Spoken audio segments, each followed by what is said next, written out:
I'll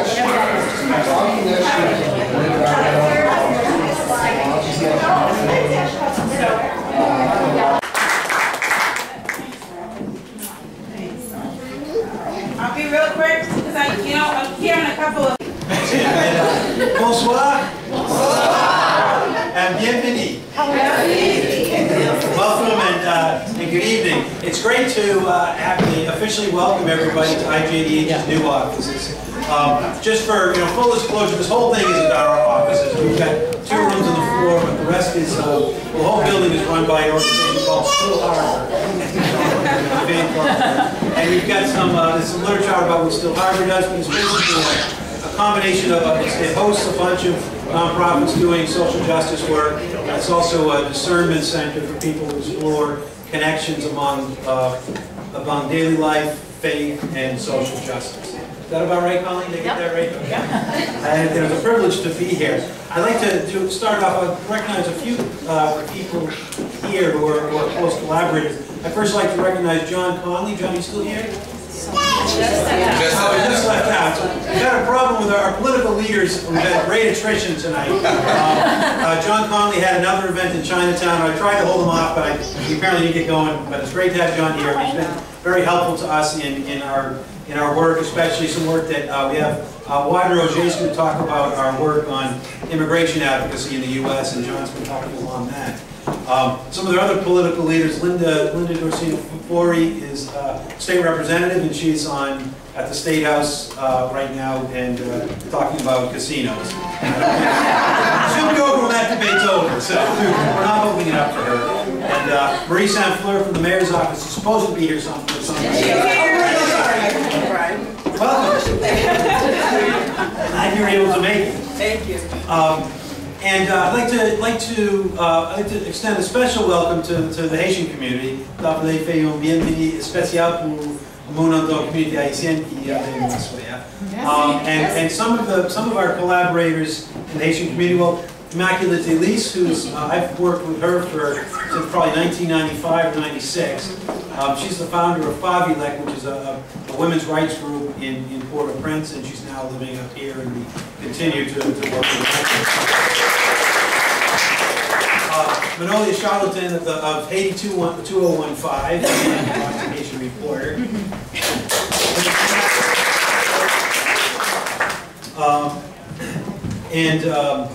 Is Pierre Noel here? Yes. Where's Pierre? Okay. Pierre Noel of the Haiti Fund at the Boston Foundation.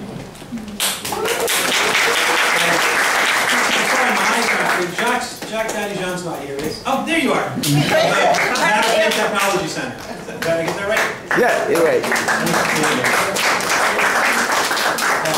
I'd also like to recognize the IJDH team. And the event was organized by our Director of Development and Communications, Andrew Jamison.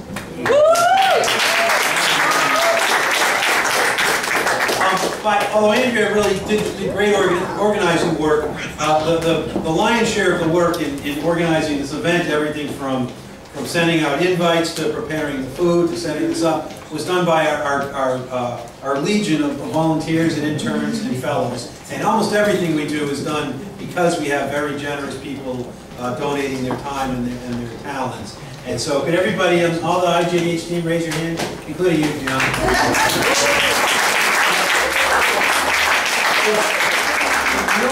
Andrew and I are actually the only 2 employees in the Boston office, but every day the office is absolutely teeming with people who are doing legal work, getting communications out, helping our website, raising money, keeping the office running, and it's really thanks to our volunteers that we're able to do so much work. And it's been a great transition for me. For 6 years, IJDH was run out of a spare bedroom in my house in Oregon. And to go from that to seeing the place, all the amazing work that's done, I'm routinely amazed by how much work gets done because of our volunteers. And it really illustrates the Haitian proverb of "Men en pile, chai palu." Many hands makes the Lord light.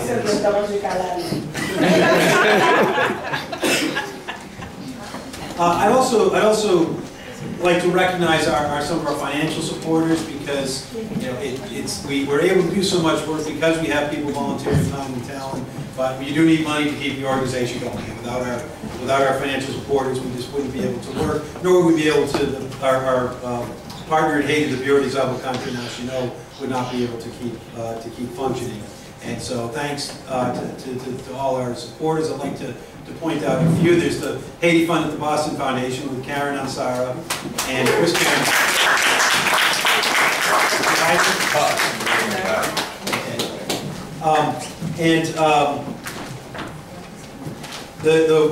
Another big major fund of ours is the One by One Foundation, and Rob Roach is here from One by One Foundation.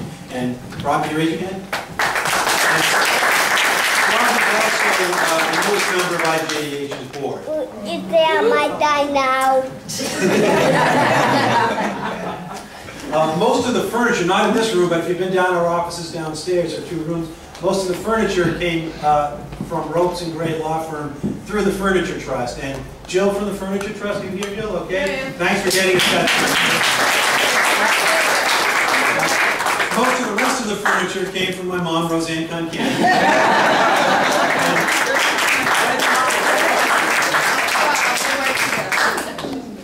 And some other 2 other people. This is among many people who have been very helpful. 2 other families.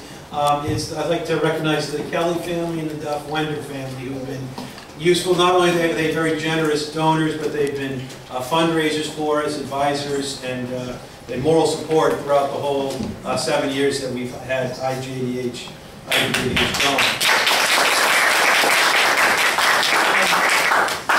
And most of us in the room who put in long hours working for social justice were able to do that because we have supportive families back home.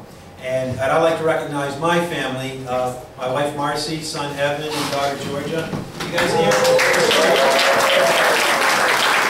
I'd like to recognize all the families that are helping people, keeping the home front and being patient while many of us are working on social justice issues. So.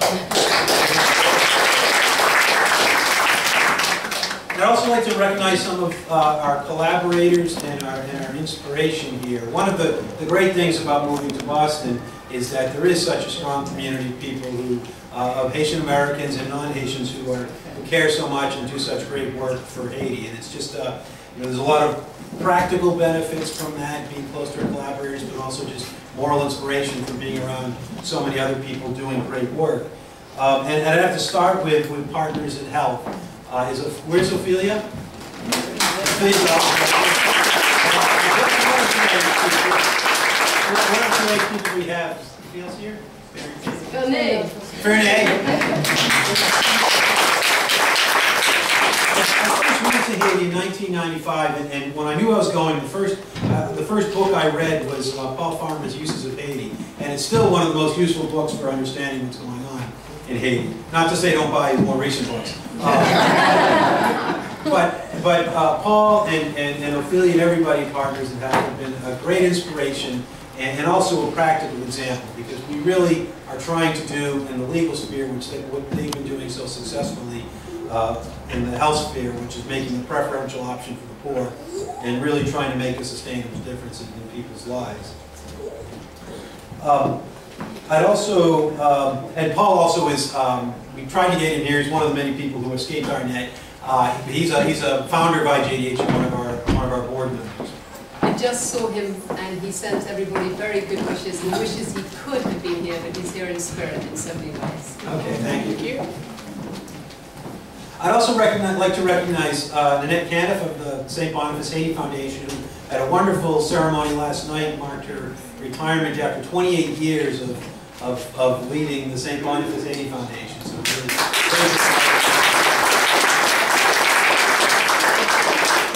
and we've done, the core of our work is legal work, and we've got some great help from lawyers.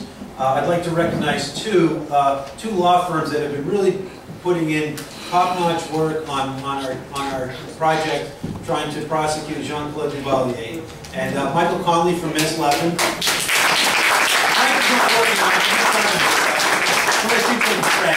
And Ed Kelly from Ropes and Gray.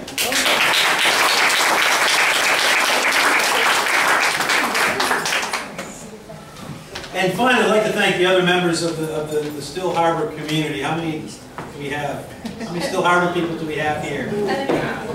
This is a great place to work. It's just an inspiration being around so many people doing such great work in a range of areas, but all of it trying to make life sustainably better for the poor of the world. And it's just been a privilege. And Ed and Perry aren't here either, are they? Ed's here. That's here. Ed Cardoza? Ed Cardoza is the director of Still Harbor, and Perry Doherty is the associate director. And they've been very welcoming to us, and it's been a pleasure working with them. So I guess we can go on to talk a little bit briefly about some of our projects.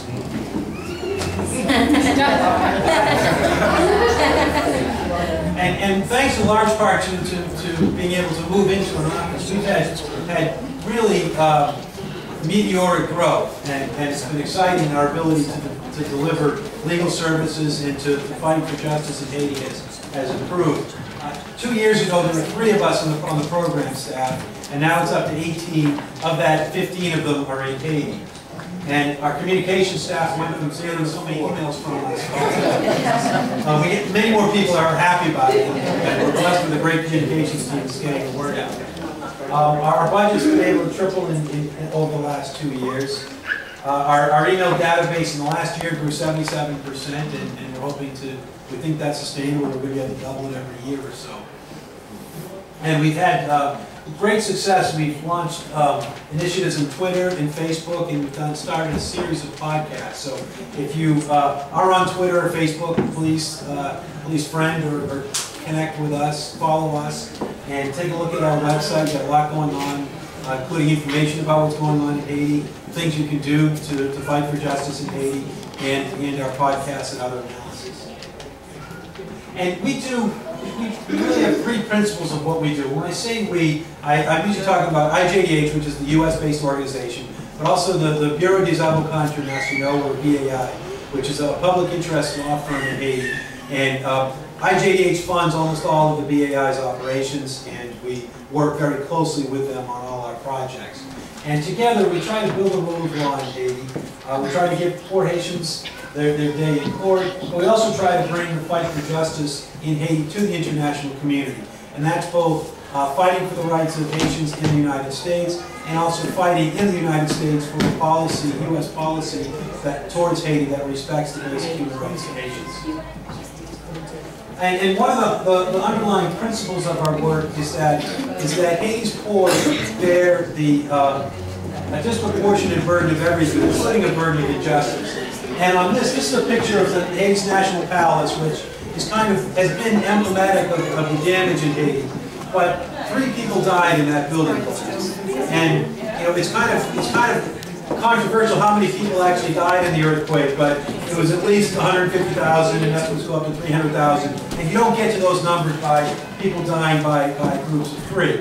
And you get to people dying, you get to numbers like 200,000 by people dying by the thousands and 10,000s, which happened in neighborhoods like that, which were slums perched on the hill in Haiti. They were built where it was illegal to build, and they were built not observing the building codes that were in effect. And so to a large extent, much of the mortality of the earthquake in Haiti was really a consequence of a failure of the rule of law. Because if the rules for zoning and if the rules for building codes had been enforced, some people would have died in the earthquake, but many fewer, probably a tiny fraction of the people that actually died. And we see throughout our work, and this is actually no different in the United States, but poor people aren't poor because they don't like to work or they have bad luck. Poor people are poor because they're unable to enforce the basic rights that we're able to enforce that keep us from living in misery and the great vulnerability that poor Haitians do.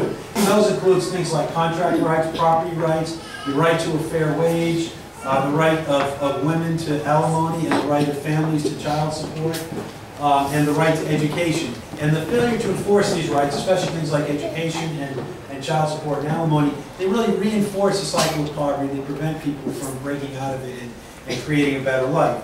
And so there's obviously lots of approaches that need to be done to make Haiti a more just and sustainable place, and lots of people in this room are doing many of those approaches.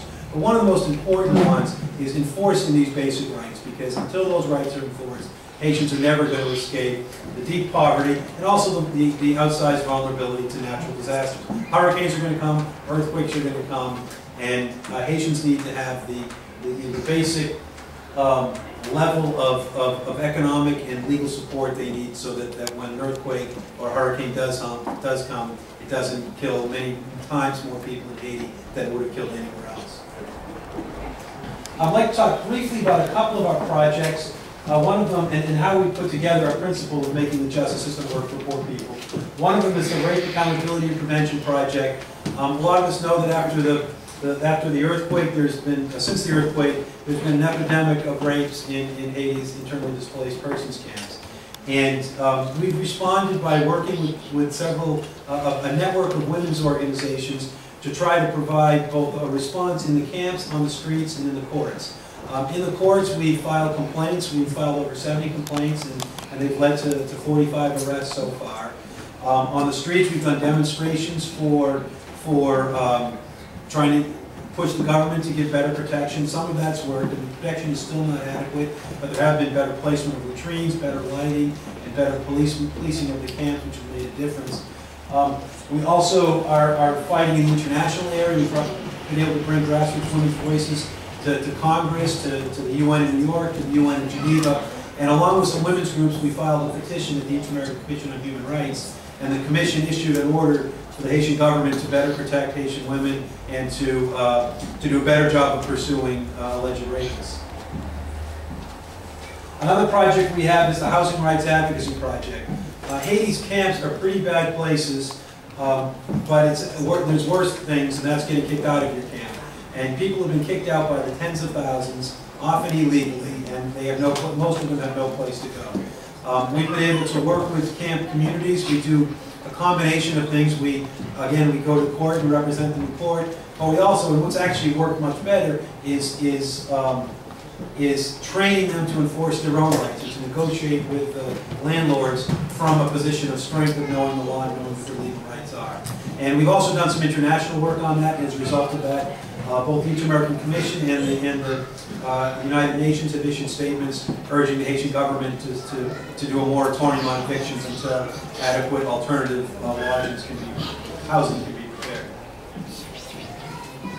Another project that we do it's called the Health and Human Rights in the Prison Project, and that's a collaboration with Partners in Health and the Francois Xavier Bagneau Center for Health and Human Rights at Harvard School of Public Health. Did I get that right? And what we're trying to do is we're trying to bring lawyers and doctors together to holistically address the problems of Haiti's prisons. Haiti's prisons are incredibly overcrowded. In the cells that we've measured, people have about 6 square feet of space, and they're in there for 23 hours a day, 23 and a half hours a day. Not enough food, poor medical treatment, and for many, it's a death sentence. And most of those people, over 80%, have never been convicted of a crime. And so we're working with the doctors. The doctors try to keep people healthy and alive. The lawyers try to get them out. And together we try to work to put pressure on the system to systematically change for a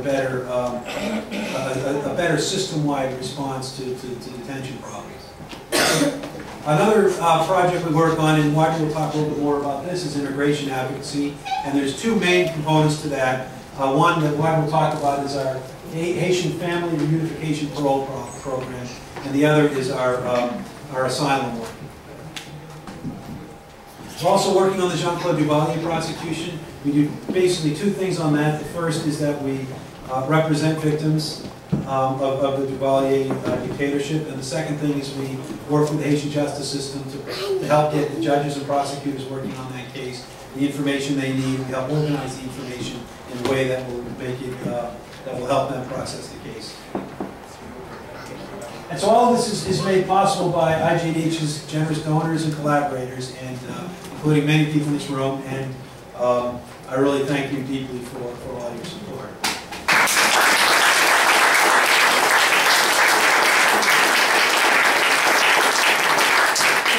I know Charlotte can come up and say a few words. Rolly is the editor of the Boston Haitian Reporter and the second position with Haiti in 2015. co-founder and a longtime collaborator. I always start my any remarks I make with the tradition that's from home, and it's honor and respect. That's how many Haitians greet each other back home. So I will say "honneur" and then you will respond in respect. That's right. So "honneur," respect. "Honneur," respect.